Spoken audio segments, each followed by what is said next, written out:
Part 3, Mucho de Guerrero, Oklahoma State Penitentiary. And so I know you wondering, well, what happened after you was on death row? So I was on death row.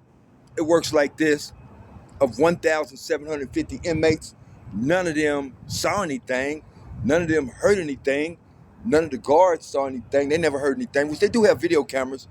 So since there was no evidence, they released me from death row. I've been on death row twice. The second time, there's a guy that moves in. His name is Guerrero. He's from El Salvador. He's probably 5 foot tall, and he's got 10 years he's serving for a trafficking case. He lives above me, and through the light socket, we've removed the wires, and he can request or request cigarettes or something like that, or lighters from me, and that's how we communicate.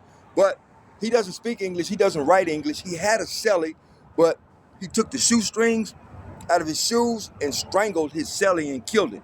So for that reason, at McAllister, while I was there, we were not allowed to have shoestrings.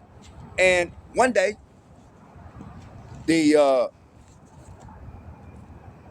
gangs, the pedophile gangs, they didn't act like they were going to pursue me anymore. So every day, I would go outside and lift weights with them. And I was getting pretty muscular, probably 197 pounds.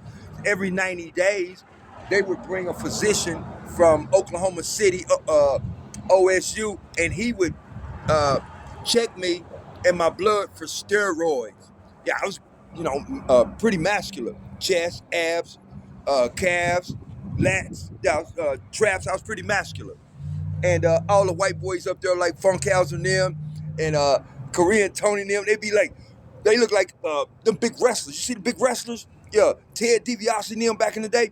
That's how they big. Nigger killer tattooed on the front of their shirt, on the front of their back, on their back. Nigger killers, shit like that with them big old Z's on the side of their neck. You know what I'm saying?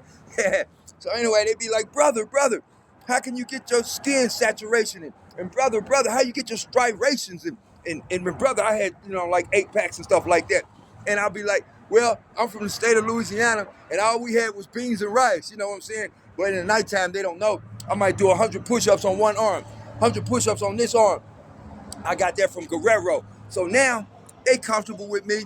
And one day, I go outside, and I'm under the weight bench like this, and all of a sudden, everybody there brought their bath towel out. I didn't think nothing of it. The bath towel was rolled like this. So while I'm lifting weights, all of a sudden, one of them just started talking shit to me, one of them skinheads, and pulled out his knife from a bath towel. I let the weight down, because I don't never put more than 160 pounds on there. You know how people put 300 and 400 on there? I don't never put more than 160, because 160 at that time, I could toss it in your chest. So anyway, I let the weights down and jump up, but they were so comfortable that everybody that brought their bath towel out, I'm gonna say it's probably about 38 or 40 people, because it's 56 men, take away 14 blacks would be 46, 42 men. Okay, so it's 42 men out there. And you know that the guards have already gone to Walmart and purchased the inmates Jim Bowie hunting knives, okay? So when I'm starting to argument with me while I'm lifting weights, I drop the weight bench back in its rack, roll over, and I grab one of the tiles. I already knew something was in it. I already knew Shanks was in there because how stiff it was. Plus, they was acting real quiet. Normally, they be, brother, how you get all them ripped? How you get so ripped? Brother. So I already knew something because they was real quiet. When I grabbed it, Guerrero came to the yard. He had never come to the yard before. Guerrero, he'd never come to the yard. He didn't speak English. So I thought it was unusual that they were so quiet, and they didn't say nothing because they don't want Mexicans on the yard either. Well, he's from El Salvador. They don't want them on the yard either. So I knew something was up. And Guerrero grabs 2 towels. He comes out with 2 Bowie knives. I got 1. So we gets into it. Boom, boom, boom, boom, boom, boom, boom, boom, boom, boom, boom, boom, boom, boom, boom. Oh, by the way, in video 2, the guard said that I killed 5 people. When they sent me to death row and I told you about Bulldog, I only remember stabbing 3.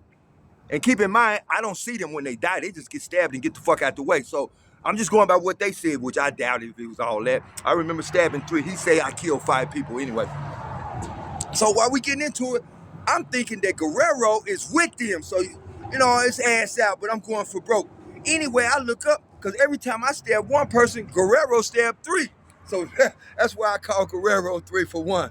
But make a long story short, I wound up going to death row again. This time it was the warden. The warden walked up to me while they got me in cuffs, and he says, he's got on a long trench coat, and it's 90 degrees outside. You can tell that he's got a gun in this pocket and a gun in that pocket. And while they got me handcuffed, Warden Safford walked up to me and he says, what can I do to get you to stop injuring my inmates? I said, well, first thing you can do is you need to tell your inmates to stop speaking to me. Second thing you can do is tell your inmates to stop whistling at me, because when it's shower time or when you first come to McAllister, it's about 4 or 5 stories high. It's got a 40-foot wall around it. And first thing they start doing is, I'm gonna fuck him. That's my bitch. I'm gonna fuck him. That's my hoe. Watch and see, he gonna suck my dick. All like that. Just tell them to stop screaming. Tell them to stop speaking to me. Don't speak to me. Don't even say my name. Don't whistle. And then at shower time, don't even look at me. So what the warden did is went and hired 20 women. First time they ever did that. All of them was under 25. All of them was fine.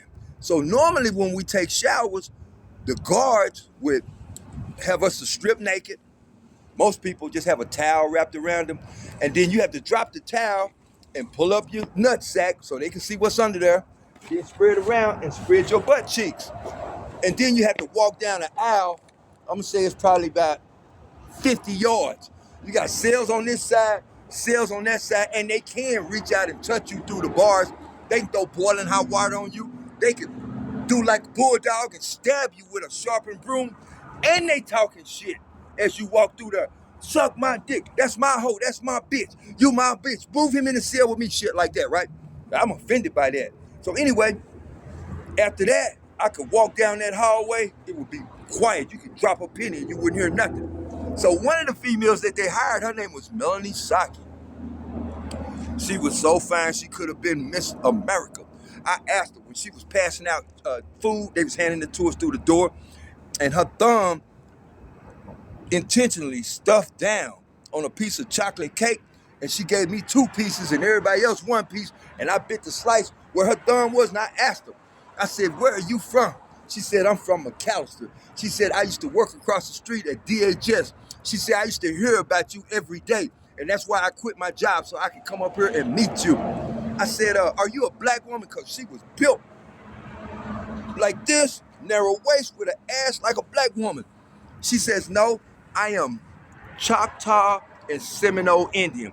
And as you know, in 1812, the Seminoles, the slaves were allowed to live with the escaped slaves were allowed to live with the Seminoles. So I'm just theorizing that because of her darkness and her thick hair, she's probably, had a little bit of black in her. But to make a long story short, so that's why they let me off death row, because nobody snitched. I did go to the yard. Guerrero came out there. He's from El Salvador. He had 10 years for trafficking. And they brought 20 women in. Okay. That's about it.